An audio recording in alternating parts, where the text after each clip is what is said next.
Hi friends, once again welcome back to T Blogs meeting Varghese from Mavelikala. Okay, ഇന്നത്തെ subject എന്ന് പറയുന്നത് നിങ്ങൾ തമിഴിൽ കണ്ടതുപോലെ തന്നെ വേറൊന്നുമല്ലായിരുന്നു. കേരളവർമ്മ പഴശ്ശിരാജ 2009 റിലീസായ ചലച്ചിത്രം എന്തുകൊണ്ട് പരാജയമായി? ഒരു പക്ഷേ എല്ലാവർക്കും അറിയാവുന്ന കാര്യമാണ് ഇത്, അല്ലെങ്കിൽ അറിയാൻ മേലാത്ത കാര്യമാണ്. ഈ ചലച്ചിത്രം വമ്പൻ വിജയമായിരുന്നു, അല്ലെങ്കിൽ വമ്പൻ ബ്ലോക്ക് ബസ്റ്റർ ആയിരുന്നു എന്നുള്ള കാര്യങ്ങളൊക്കെ. പക്ഷെ യഥാർത്ഥത്തിൽ ഇതൊരു പരാജയപ്പെട്ട ചലച്ചിത്രമാണ്. പരാജയപ്പെട്ട ചലച്ചിത്രം എന്നതുകൊണ്ട് ഞാൻ അർത്ഥമാക്കിയത് മുതൽ മുടക്ക് മാത്രമേ ജസ്റ്റ് ഒന്ന് തിരിച്ചു പിടിക്കാൻ പറ്റുള്ളൂ. എന്തുകൊണ്ട് അങ്ങനെ സംഭവിച്ചു എന്നുള്ള കാര്യങ്ങൾ നമുക്കൊന്ന് അനലൈസ് ചെയ്യാം. ഒന്നാമതായിട്ട് ഇതിലെ കഥാപാത്രങ്ങൾ ആ കാലയളവിൽ ഇറങ്ങിയത് വെച്ച് ഒരു ഹ്യൂജ് ആയിട്ടുള്ള എമൗണ്ട്, ഐ തിങ്ക് 30-നടുത്തെങ്ങാണ്ട് കോടി മുതൽ മുടക്കിയാണ് ഈ ഒരു ചലച്ചിത്രം നിർമ്മിച്ചേക്കുന്നത്. അപ്പം ആ ഒരു കാലയളവ് 30 കോടി എന്നൊക്കെ എന്ന് പറഞ്ഞത് മലയാള സിനിമയെ കുറിച്ച് ചിന്തിക്കാൻ പറ്റാത്ത ഒന്നാണ്. ഒരുപാട് ഒരുപാട് ഒരുപാട് പ്രൊഡ്യൂസേഴ്സ് ഒക്കെ മാറി വന്നിട്ട് അവസാനം ഗോകുലഗോപാലിനാണ് ചിത്രം ഏറ്റെടുത്ത് നിർമ്മിച്ച് ഇറങ്ങിയത്. അന്ന് ഭയങ്കര ഇതൊക്കെയാണ്. പിന്നെ രണ്ടാമത്തെ കാര്യം എന്ന് പറഞ്ഞാൽ, ആ കാലയളവിൽ എന്ന് പറഞ്ഞാൽ മമ്മൂട്ടിക്ക് ഒരു മെഗാസ്റ്റാർ അല്ലെങ്കിൽ വേറൊരു ഹൈ ലെവൽ പ്രൊഫൈൽ ക്രിയേറ്റഡ് ആയിരുന്നു ഉണ്ടായിരുന്നത്. അദ്ദേഹത്തിൻ്റെതായിട്ടുള്ള വരികളിലോട് സഞ്ചരിച്ചു. അദ്ദേഹത്തിന് ഒരു സൂപ്പർ സ്റ്റാർ ഇമേജും. പക്ഷേ ഈ പഴശ്ശിരാജ സിനിമയിലോട്ട് വരുമ്പം അദ്ദേഹത്തിന് ഒരു രാജാവ് എന്നുള്ള രീതിയിൽ വളരെ കുറച്ച് 2 ഫൈറ്റ് മാത്രമേ ഉള്ളൂ അതിനകത്ത് കാണിക്കുന്നത്. ബാക്കിയുള്ളതെല്ലാം ഒരു ലീഡ് റോള് ആയിട്ട് പോകുന്നത് ശരത് കുമാർ ആയിക്കോട്ടെ, പ്രിയ ആയിക്കോട്ടെ, അല്ലെങ്കിൽ തിലകനായിക്കോട്ടെ, അല്ലെങ്കിൽ മനോജ് കെ ജയൻ ആയിക്കോട്ടെ, അവരുടെയൊക്കെ ഒരു കഥാപാത്ര സാന്നിധ്യമാണ്.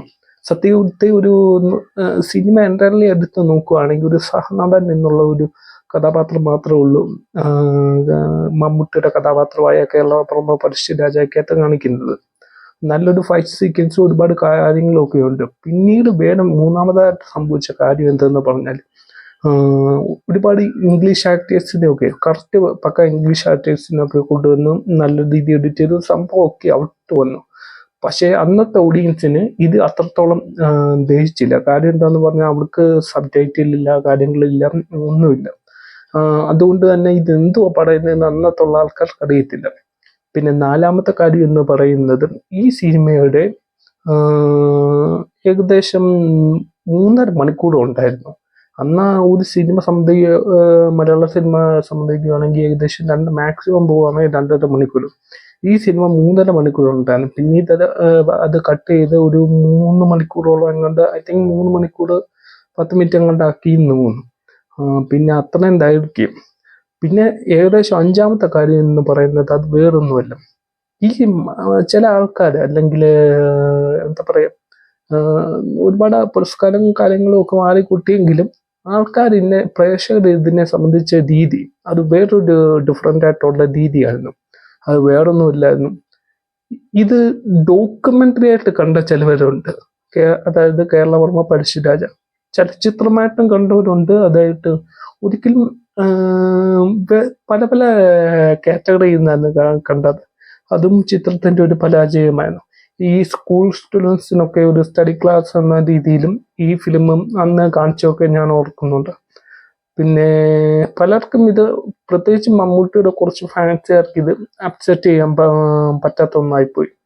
പക്ഷെ വടക്കൻ വീരഗാഥയ്ക്ക് ശേഷം MD ഹരിഹരൻ കൂട്ടുകെട്ടി മമ്മൂട്ടിയുടെ ഒരു എന്താ പറയാ, മാസ്റ്റർ പീസ് പറയുന്ന ഒരു ചലച്ചിത്രമെന്ന് എന്നെ സംബന്ധിച്ച് ഇപ്പൊ ഇത് നോക്കുവാണെങ്കിൽ എനിക്ക് അതിന്റെ റെക്കോർഡ് തോന്നുകയാണ്.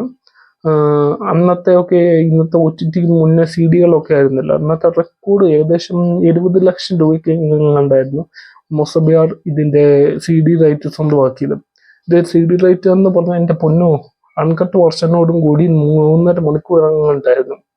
ഏകദേശം നല്ലൊരു പാക്കേജ് ആയിരുന്നു ഉണ്ടായത്. ഓരോ കഥാപാത്രങ്ങൾക്കും വമ്പൻ ഫ്ലക്സും കാര്യങ്ങളും ഒക്കെ വെച്ചിരുന്നു. ഇപ്പം ഇത് നോക്കുവാണെങ്കിൽ ജിയോ സ്റ്റാർ OTT അവൈലബിൾ ആണ്. ചിത്രത്തിന്റെ എല്ലാ കാര്യങ്ങളും ഉണ്ട്. ഓക്കെ, ഇത്രയും കാര്യങ്ങളാണ് ഈ ഒരു ചലച്ചിത്രം പരാജയപ്പെടാനല്ല, മുതൽ മുടക്ക് മാത്രം തിരിച്ചു കിട്ടാനുള്ള കാരണം. ആക്ച്വലി എല്ലാവരും വിചാരിച്ചിരിക്കുന്ന ഈ ഒരു ചലച്ചിത്രം ഇൻഡസ്ട്രിയിൽ ഹിറ്റാണ്, അല്ലെങ്കിൽ വേറൊരു രീതിയിലാണ്, നല്ലൊരു ചിത്രമാണ് എന്നുള്ളതാണ്. നല്ലൊരു ചിത്രം തന്നെ സമീപിക്കുന്നു, പക്ഷെ പ്രശ്നം ഇരിക്കുന്നത് ഇവിടാണ്. ഓക്കെ, സ്മീറ്റ് ടി ബ്ലോസ് സൈനിങ് ഔട്ട്.